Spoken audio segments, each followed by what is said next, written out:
Hoy vamos a contar una historia increíble, una que involucra a un parásito microscópico, a un grupo de científicos que no se dieron por vencidos y a un logro de salud pública que, literalmente, cambió el destino de miles de personas. Es una historia que vale la pena contar, así que arranquemos. Y bueno, la historia arranca con esta imagen, que es muy fuerte. Esto es lo que la toxoplasmosis congénita puede llegar a hacer en los casos más graves. Lo que vemos es una acumulación tremenda de líquido en el cerebro de un bebé recién nacido.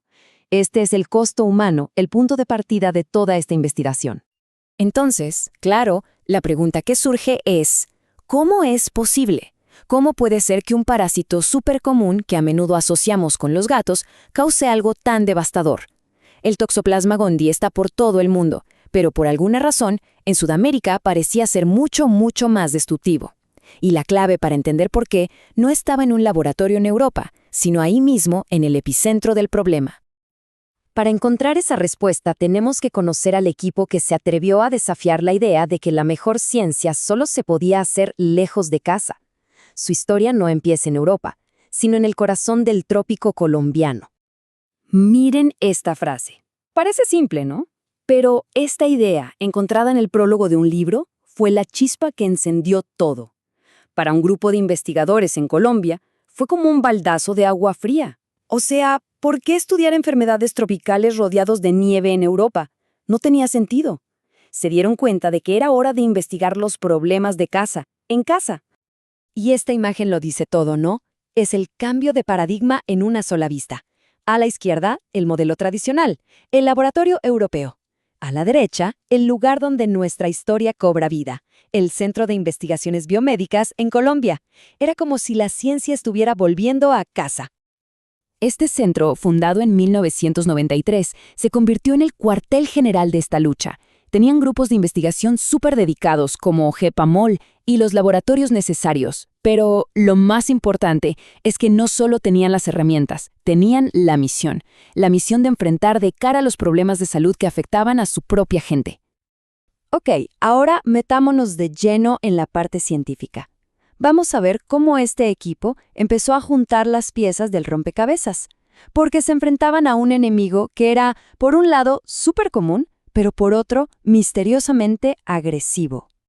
Y acá viene el primer gran hallazgo, que es fascinante. Resulta que, tras analizar el origen geográfico del parásito, todo apuntaba a que el Toxoplasma gondii no solo estaba muy presente en Sudamérica, sino que probablemente se originó ahí. Esto cambia todo, porque significa que el parásito y la gente de la región llevaban conviviendo, o más bien coevolucionando, por muchísimo más tiempo. Y los números no mentían, eran alarmantes. El riesgo de que un bebé desarrollara lesiones graves en los ojos durante su primer año de vida era del 47% en Sudamérica.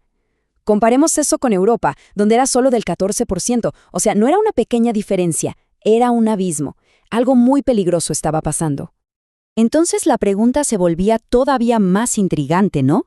Si el parásito es de acá, ¿por qué es tan malo con la gente de acá? Uno esperaría lo contrario. Bueno, la respuesta no estaba a simple vista, estaba escondida a nivel molecular. Para entender lo que sigue, necesitamos hablar de un concepto clave, el factor de virulencia. Pensemos que es como el armamento que tiene un germen. Mientras más potentes sean sus armas, más daño puede hacer. Y bingo, el equipo colombiano, junto a otros científicos, ayudó a descubrir algo clave. Las versiones del parásito que circulaban en Sudamérica tenían un arma súper potente, un gen llamado ROP18.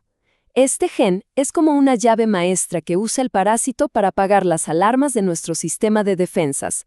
Y claro, con las alarmas apagadas, el parásito hace lo que quiere, se esparce sin que nadie lo detenga.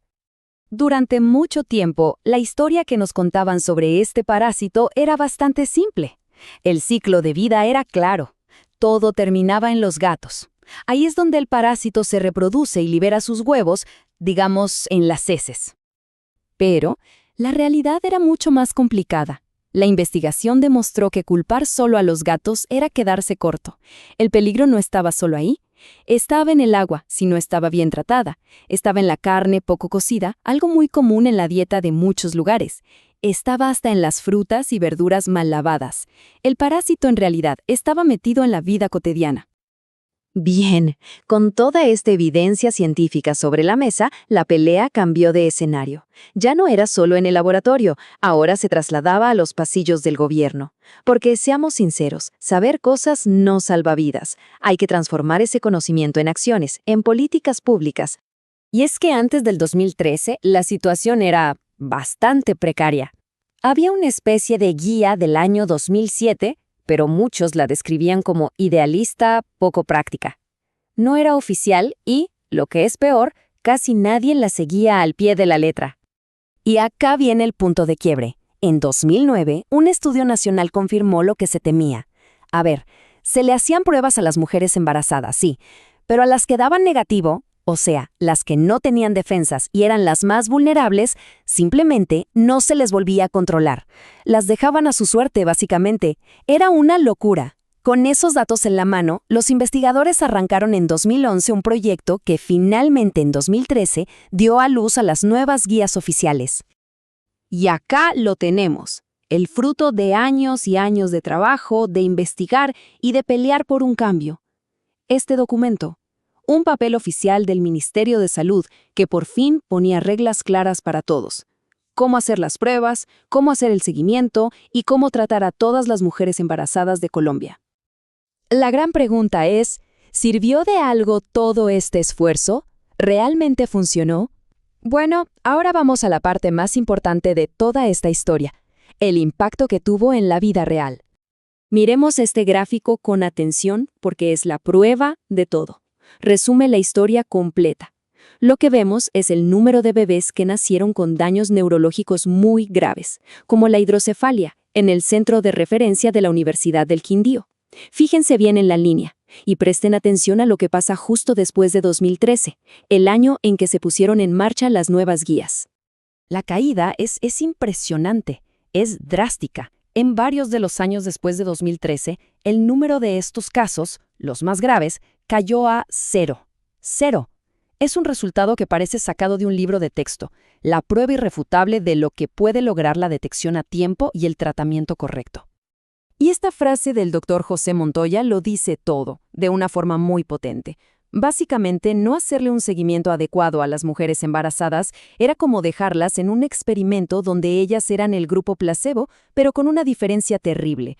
Eran sus hijos los que pagaban las consecuencias. Las nuevas guías le pusieron fin a esa injusticia. Al final del día, la gran lección es esta. ¿Se acuerdan de esa paradoja de estudiar problemas tropicales en la nieve? Bueno, la resolvieron los científicos que estaban ahí, en el terreno, los que entendían el contexto, la biología del lugar y, sobre todo, las necesidades de su gente. Y esto nos deja pensando, ¿no? La historia de la toxoplasmosis en Colombia es un ejemplo increíble, un modelo a seguir que nos obliga a preguntarnos ¿cuántas otras crisis de salud en el mundo están esperando justamente una solución local? ¿Cuántos otros problemas podrían resolverse si simplemente dejamos que los expertos locales tomen la iniciativa?